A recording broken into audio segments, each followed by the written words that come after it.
हम उन मुजाहिदीन के औलाद हैं जो तोपों के सामने बोला करते थे मुझे जेल में जाने की कोई परवाह नहीं है, जेल जाना मेरे नबी की सुन्नत है। सुन लो मुसलमानों मुतौली के, सपा बसपा कांग्रेस बीजेपी तमाम पार्टियों को वोट देना हराम है। सबूत दे दूं, तुम इनको जिताते हो तो नसीमुद्दीन सिद्दीकी की शक्ल में शराब मंत्री बनते हैं। ये शराब मंत्री जितनी शराब की फैक्ट्रियां ईजाद करता है, ये जितने जुए के लाइसेंस देता है, ये जितने बलात्कार के लाइसेंस देता है इंडिया टुडे की रिपोर्ट के एतबार से, उसमें तुम्हारा भी शेयर होता है। तुम वोट देकर गुनाह कमाते हो और ये इतनी जालिम सरकार कि असभ्य दुनिया को मानवता, सभ्यता, शालीनता, शांति, स्वतंत्रता, निष्पक्षता और मानवाधिकार से परिचित कराने वाला इस्लाम प्री प्लान यहाँ की झूठे शासन प्रशासन ने अचानक उसको आतंकवाद प्रेरक घर बना दिया। इसकी शिक्षाएं, इसका नियम, इसका उपदेश अमानवीय, अनैतिक, असभ्य, क्रूर, आतंकवाद पोषक करार दिए गए। भाई, क्या मानव विकास के इतिहास में कोई एक प्रमाण दे सकते हो कि जो कौम सदियों से मानवता के शिखर पर विराजमान हो, वो कौम 20-25 साल के अल्प समय में इसका विलोम बन बैठी? मैं यहाँ की वो जालिम प्लान की डीप स्टडी किया हुआ हूँ कि इजराइल की खुफिया एजेंसी मोसाद ने जब दिल्ली में अपना हेडक्वार्टर बनाया तो यहाँ के शासन प्रशासन और यहाँ के बजरंग दल और विश्व हिंदू परिषद जैसी फासिस्ट लोगों को बंद कमरे में वो ट्रेनिंग दिया कि इस मुल्क के मुसलमानों को बदनाम करने के लिए क्या फार्मूला। इसीलिए तो साध्वी प्रज्ञा जैसी आतंकवादी को आरोपी कहा जाता है। जो 2+2=4 की तरह आतंकवादी है और घोर आतंकवादी है, उसको आरोपी लिखते हैं। हर एक मुसलमान जिस पर कोई प्रूफ नहीं, खाली झूठे शक की बुनियाद पर, उसको आतंकवादी लिखा जाता है।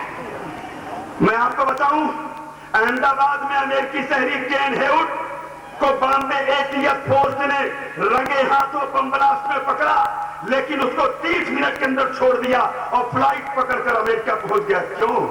इसलिए कोई मुसलमान नहीं था। मानिकचंद में, इंदौर में मानिकचंद नाम का आदमी 2 बोरा बम लिए हुए जा रहा था, उसको पकड़ा गया और इंदौर के जंगल में पूरी फैक्ट्री पकड़ी गई, उसको छोड़ दिया गया और मीडिया में नहीं आने दिया गया, इसलिए कोई मुसलमान नहीं था। कानपुर राजीव नगर में भूपेंद्र चोपड़ा जो बजरंग दल का संयोजक है, राजीव जो उसका सक्रिय कार्य करता है, ये दोनों बम बनाते हुए मर गए और पूरी फैक्ट्री पकड़ी गई, लेकिन प्रदेश सरकार ने जांच से इनकार कर दिया। क्यों? मैं गिनूं तो सुबह हो जाएगी। उस मालिक का काम है। यहां से अफ्रीका तक मैंने प्रोग्राम किए हैं। हमने नेल्सन मंडेला को 1997 में अफ्रीका में कहा था, क्वेश्चन पुट अप करो, आंसर देने आया हूं। मैं स्पीच कम करता हूं, आंसर ज्यादा देता हूं, लेकिन उसका वक्त नहीं है। सिर्फ एक जुमला कहकर बात खत्म करूंगा।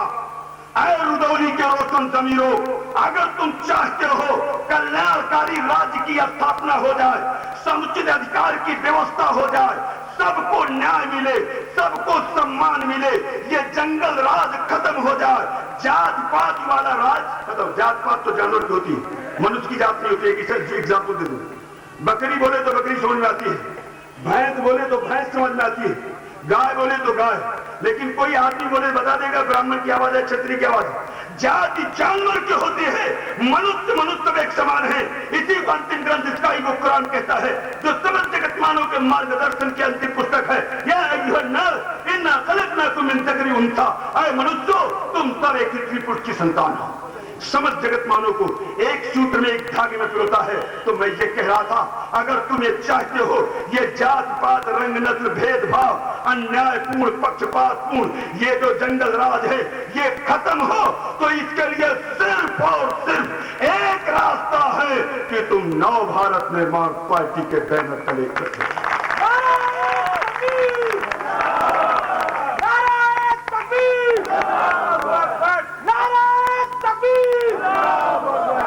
जरूरी है, माल के लिए बिजनेस का करना जरूरी है। इसीलिए इसी तरह से सियासत चाबी है तमाम प्रॉब्लम के सॉल्व करने के लिए।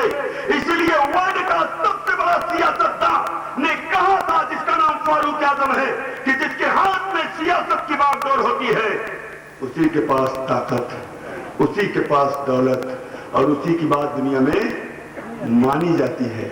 और जिसके हाथ में सियासत नहीं होती उसके पास भी तीन चीजें होती हैं, गरीबी, गुलामी। गुलाम की डिफिनेशन बता दूं? गुलाम की डिफिनेशन ये है जो जुल्म के खिलाफ बाअसर आवाज न उठा सकता हो, उसको गुलाम कहते हैं। इस डिफिनेशन की बुनियाद पर हिंदुस्तान का हर मुसलमान गोरों की गुलामी से निकलकर कालों की गुलामी में आ गया। बात कह रहे होंगे मौलाना आपको कुछ पता नहीं है, हमारे यहाँ एमएलए भी हैं मुसलमान, एमपी भी हैं, संसद भी हैं। ये जितने एमएलए, एमपी, संसद बीएसपी में, सपा में और बीजेपी में और कांग्रेस में और लोक दल में हैं, जरा इनकी औकात भी बता दूं ताकि आप धोखे से निकल जाएं। एक शिकारी जंगल जाता है, तीतर का बच्चा पकड़ के लाता है, उसको पालता है, पिस्ता, बादाम, मुनक्का खिलाता है और सीटी मार के बोलना सिखाता है। 5-6 महीने में पिस्ता, बादाम, मुनक्का खा के वो तीतर जरा मोटा होता है और फिर इसकी सीटी पर बोलना जब सीख जाता है तो ये शिकारी इसको जंगल में ले जाता है, वहां जाल बिछाता है और जाल बिछाकर सीटी मारता है। तीतर बोलना शुरू करता है। जंगल के तमाम तीतरों ने जब आवाज सुनी, कहा अरे ये तो बड़ी दर्द भरी आवाज है, बिरादरी की आवाज है, कौम की आवाज है, चलो चलो जल्दी चलो, पता नहीं किस मुसीबत में भरा हुआ है। सारे तीतर बिरादरी के धोखे में आए और जाल में फंस गए। उस शिकारी ने इस तीतर को तो उठाकर खुटी में टांगकर उन तीतरों के सामने पिस्ता, बादाम, मुनक्का खिलाया और सारे तीतरों को उस तीतर के सामने जिबह करके खा गया। और उस हरामखोर तीतर ने उफ नहीं किया, इसलिए उसे कौम और बिरादरी से कोई मतलब नहीं है। कौम चाहे 1 से लाख तक कर जाए या करोड़ तक कर जाए, उसे अपने पिस्ता, बादाम, मुनक्का से मतलब है। इसी एतबार से ये जितने मुसलमान सांसद और विधायक, पेंड्राफ साइलेंट, जितने संसद और विधायक और मंत्री हैं, ये सब तीतर हैं। कोई मुलायम का तीतर है आदम की शक्ल में, कोई